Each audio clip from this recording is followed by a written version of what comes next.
मेघालय के एक जिले में इस समय कर्फ्यू लगा हुआ है। इंटरनेट भी बंद है। जगह जगह आगजनी की घटनाएं सामने आ रही हैं। 12वीं के बच्चों के पेपर भी पोस्टपोन किए जा रहे हैं। वजह है एक चुनाव। हालात इतने खराब हो गए हैं कि सेना को जिले में उतारा जा रहा है। कौन सा जिला है ये? वेस्ट गारो हिल्स। वेस्ट गारो हिल्स का एक बड़ा हिस्सा बांग्लादेश की सीमा के पास पड़ता है। यही वजह है कि इस जिले में गारो जनजाति के साथ साथ बंगाली, मुस्लिम और बाकी कम्युनिटीज के लोग भी रहते हैं। गारो भारत का एक आदिवासी ट्राइबल ग्रुप है जो ज़्यादातर मेघालय में रहता है। इनका सबसे बड़ा इलाका गारो हिल्स ही है, इसलिए इन्हें गारो कहा जाता है। गारो हिल्स के ही तारो इलाके में प्रशासन का सारा कामकाज होता है। 9 मार्च को यही हालात बिगड़े जब GHADC चुनाव के लिए नॉमिनेशन पेपर फाइल करने का पहला दिन था। गारो हिल्स ऑटोनॉमस डिस्ट्रिक्ट काउंसिल चुनाव मेघालय के गारो हिल्स इलाके के काउंसिल के लिए होने वाला चुनाव है। आसान शब्दों में कहें तो ये एक तरह की रीजनल सरकार है जो उस इलाके के लिए अहम फैसले लेती है।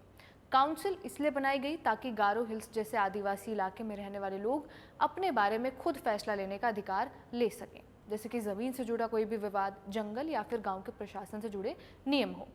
इसी चुनाव के लिए नॉमिनेशन दाखिल करने तृणमूल कांग्रेस के नेता एस्मातुर मोमिनिन तुरा के DC ऑफिस पहुंचे। मोमिनिन बंगाली मुस्लिम कम्युनिटी से आते हैं। जैसे ही वो ऑफिस पहुंचे, गारो संगठनों पर यह आरोप लगाया गया है कि उन्होंने सब नॉमिनेशन का विरोध किया और उन पर हमला किया। इसके बाद उनके समर्थक भी उस इलाके में इकट्ठे हो गए और देखते देखते माहौल और ज़्यादा खराब हो गया। इसी वजह से कई जगहों पर झड़पें और आगजनी की घटनाएं भी सामने आई।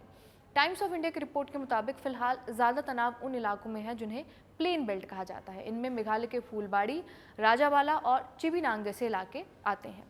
यहाँ गारो और बंगाली मुस्लिम दोनों समुदाय बड़ी संख्या में रहते हैं। हालात को धीरे धीरे कंट्रोल में लाने की कोशिश अभी भी चालू है, लेकिन मोमिनीन का विरोध क्यों हुआ? मेघालय की GHAD काउंसिल में टोटल 30 मेंबर होते हैं और इनमें से 29 सदस्य जनता के वोट से चुने जाते हैं, जबकि एक सदस्य को गवर्नर नॉमिनेट करता है। इसी मेंबर की लिस्ट में 2 मेंबर बंगाली मुस्लिम हैं। इस मुद्दे को लेकर 17 फरवरी को काउंसिल के ही चीफ मेंबर ने एक नोटिफिकेशन जारी किया था। इसमें कहा गया था कि काउंसिल का चुनाव लड़ने के लिए उम्मीदवार का मेघालय में ST समुदाय से होना जरूरी होगा और उसे एक लीगल ST सर्टिफिकेट दिखाना होगा।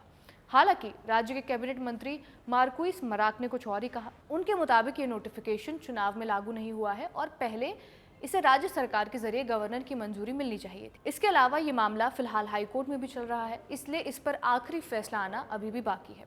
इस नियम के जरिए बंगाली मुस्लिम चुनाव नहीं लड़ पाएंगे। माने मामला अभी कोर्ट में है और इसके बाद भी कई गारो ग्रुप्स ने इस नियम और नोटिफिकेशन का समर्थन किया है। आरोप ये लगे हैं कि गारो स्टूडेंट्स यूनियन पहले भी ST सर्टिफिकेट को लीगल करने की मांग को लेकर प्रदर्शन कर चुकी है। इन्हीं गारो ग्रुप्स ने बंगाली मुस्लिम लीडर के नॉमिनेशन पर बवाल खड़ा कर दिया और नॉमिनेशन का विरोध किया, ऐसे आरोप लगाए जा रहे हैं। इस दौरान जब पुलिस ने फायरिंग की तो 2 लोगों की मौत भी हो गई। इसके बाद जब हालात काबू में नहीं हुए तो सेना को मैदान में उतारा गया। इस बात की पुष्टि सेना के spokesperson lieutenant colonel Mahendra Rawat ने भी की। उन्होंने बताया कि प्रशासन के कहने पर सेना के जवान इलाके में फ्लैग मार्च कर रहे हैं ताकि लोगों को भरोसा दिलाया जा सके कि हालात काबू में हैं।